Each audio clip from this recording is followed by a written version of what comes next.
Hello everyone, welcome to our PP Carmel. Together we listen to the words of God and ponder its call and challenges in our own times. Today is February 3, 2026, Tuesday of the fourth week of Ordinary Time, and also we commemorate Saints Blaise and Saints Ansgar. In the name of the Father, and of the Son, and of the Holy Spirit.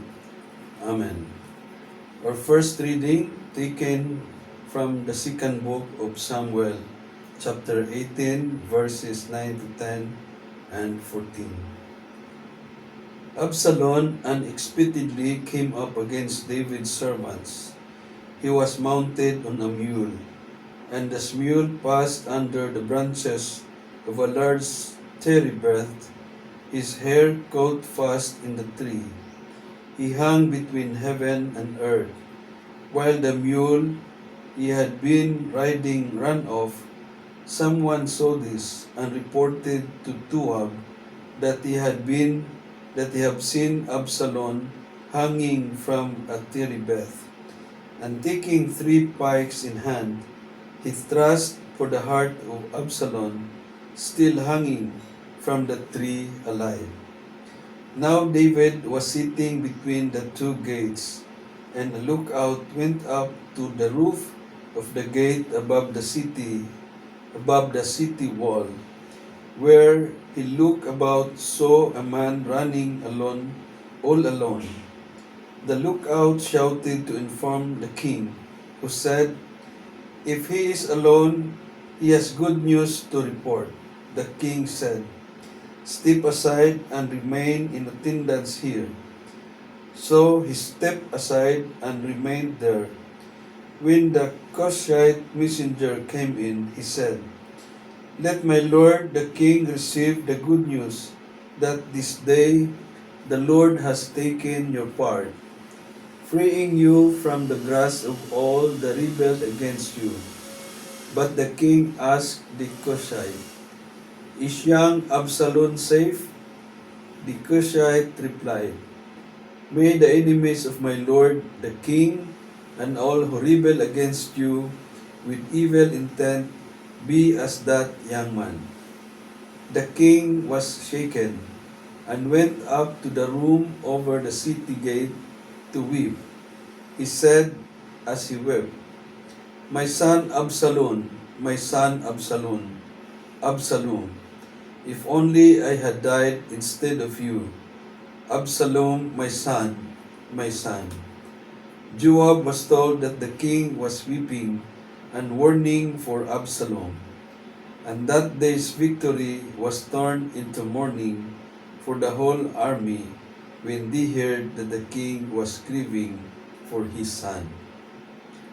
The word of the Lord. Our responsorial psalm: "Listen, Lord, and answer me. Incline your ear, O Lord, answer me, for I am afflicted and poor. Keep my life, for I am devoted to you. Save your servant who trusts in you. You are my God." Response: Listen, Lord, and answer me. Have mercy on me, Lord, for to you I call all day. Gladden the soul of your servant, for to you, O Lord, I lift up my soul. Response: Listen, Lord, and answer me.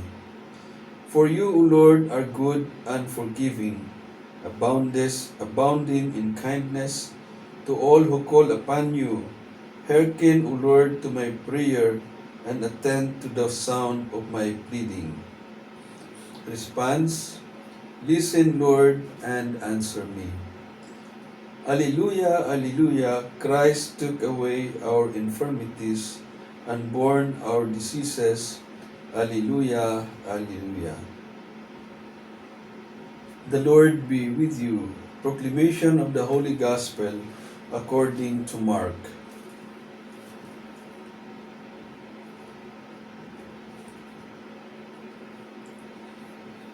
When Jesus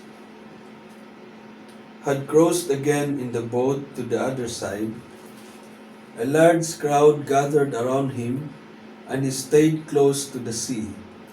One of the synagogue officials, named Cyrus, came forward.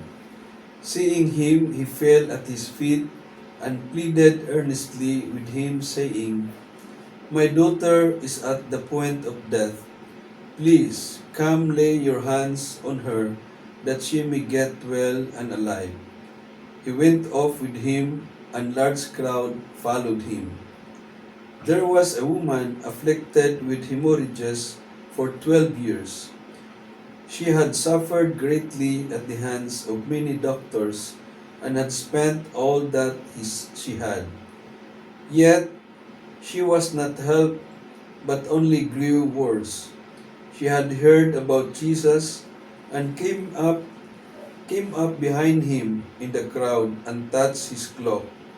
She said, "If I but touch his clothes, I shall be cured." Immediately her flow of blood dried up. She felt in her body that she was healed of her affliction. Jesus, aware of once that power had gone out from him, turned around in the crowd and asked, "Who has touched my clothes?" But his disciples said to him, "You see how the crowd is pressing upon you, and yet you ask, 'Who touched me?'" And he looked around to see who had done it. The woman, realizing what had happened to her, approached in fear and trembling. She fell down before Jesus and told him the whole truth. He said to her, "Daughter, your faith has saved you. Go in peace and be cured of your affliction." While he was still speaking, people from the synagogue official's house arrived and said, "Your daughter has died. Why trouble the teacher any longer?" Disregarding the message that has reported, Jesus said to the synagogue official, "Do not be afraid. Just have faith." He did not allow anyone to accompany him inside except Peter, James, and John, the brother of James. When they arrived at the house of the synagogue official, he caught sight of a commotion, people weeping and wailing loudly. So he went in and said to them, "Why this commotion and weeping? The child is not dead, but asleep." And they ridiculed him.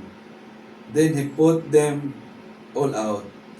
He took along the child's father and mother and those who were with him, and entered the room where the child was.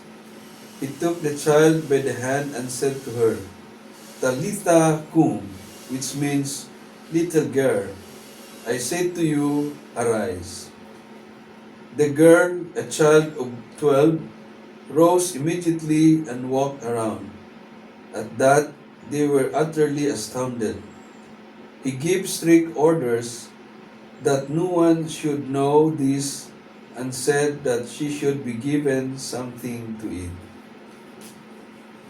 The Gospel of the Lord.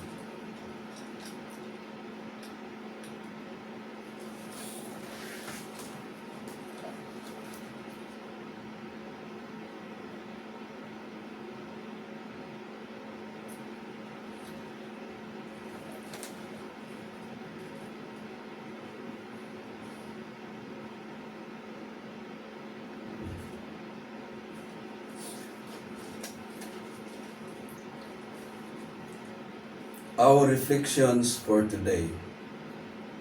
Today, we remember two bishops and witnesses to Christ. Saint Blaise, martyred for defending the faith and caring for the vulnerable, and Saint Ansgar, who brought the gospel to lands where it was unknown. As we gather in our Filipino communities, from the crowded slums of Metro Manila to remote barangays in Mindanao, Visayas, and Luzon, our readings speak of jealousy that divides, faith that heals, and courage that stand firm in the face of injustice. These themes resonate deeply in our nation, where poverty, corruption, human rights abuses, and inequality continue to test our collective soul. In our first reading from the book of Samuel, we see how King Saul's jealousy of David, of his popularity, and God's favor leads him to plot violence against an innocent man. What begins as envy grows into a campaign of persecution, forcing David to flee for his life. In our Philippine context, this mirrors how those in power sometimes target those who speak truth, serve the poor, or challenge the status quo. Whether they are community leaders, journalists, or activists, it reminds us that systems of injustice often thrive when fear and jealousy replace justice and compassion. In our responsorial psalm, the psalmist cries out, "Incline your ear, O Lord, and answer me, for I am poor and needy. You are good and forgiving, abounding in kindness to all who call upon you." This prayer echoes in the hearts of millions of Filipinos who struggle daily. Farmers denied fair wages, families living in slums without basic services, and victims of human rights violations who seek redress but find doors closed to them. It is a reminder that God hears the cry of the afflicted and calls us to be instruments of His mercy. In the Gospel of Mark, Jesus shows us two phases of healing. First, the woman who touches His cloak in faith and is cured of a 12-year illness. Then Jairus' daughter, from whom He raises from the dead. In both cases, Jesus reaches out to those considered marginalized or beyond hope.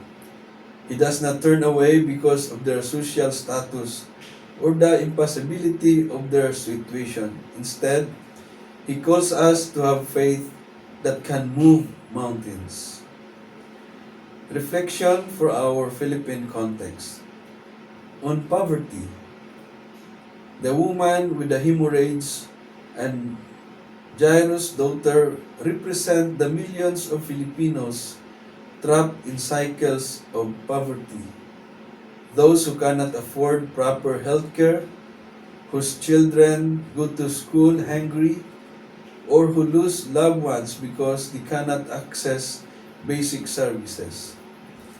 In a country where wealth is concentrated in the hands of a few, while many struggle to survive on less than 100 pesos a day, Jesus' healing touch challenges us to see poverty not as a personal failing, but as a wound in our nation that demands our care. Like Saint Blaise, who cared for the sick, even at great risk to himself, we are called to stand with the poor and work for systems that ensure every Filipino can live with dignity. On corruption and graft, Saul's jealousy led him to misuse his power for personal gain and vengeance, much like how corruption in our country diverts public funds meant for hospitals, roads, and schools into private pockets. When government officials embezzle money or award contracts through kickbacks, they betray the trust of the people and deepen the suffering of those they are meant to serve. Saint Ansgar, who built churches and schools with humble means, reminds us that true leadership is above service.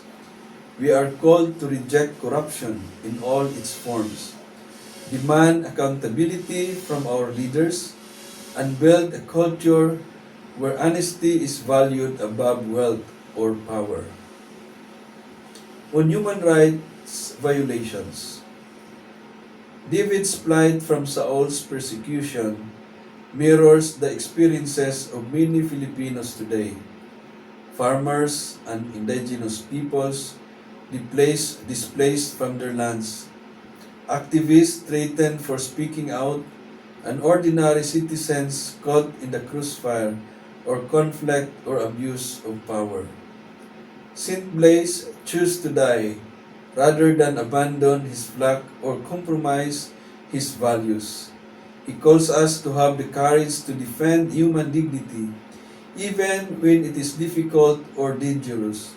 We cannot remain silent when lives are threatened or rights are violated. We must be voices for the voiceless, just as Jesus was for the marginalized. On injustice, the Gospel shows us that Jesus prioritizes those whom society has cast aside, just as we must prioritize those who bear the brunt of injustice in our nation. When the rich get richer while the poor get poorer, when some are denied justice because they cannot afford a lawyer, or when a certain groups are discriminated against because of their religion, ethnicity, or gender, we see a gap between our values and our reality. The readings call us to work for a nation where justice is accessible to all, where the rule of law applies equally to everyone, and where no one is left behind. Brothers and sisters, Saints Blaise and Ansgar reminds us that our faith is not meant to believe in comfort, but in courage. Like Jesus, we are called to heal the wounds of our nation, physical, social, and spiritual. We are called to stand against jealousy and corruption that divide us, to reach out to those in need with faith and compassion, and to defend the rights of people, especially the most vulnerable. In our Philippine context, this means more than just personal piety.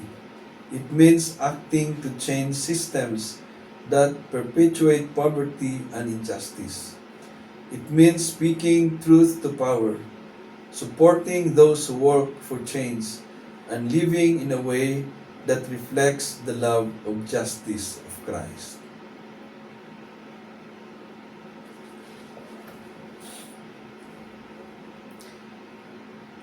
Let us pray that through the intercession of Saints Blaise and Ansgar, we may have the courage to heal the sick, stand for the oppressed, and work for a just and peaceful Philippines.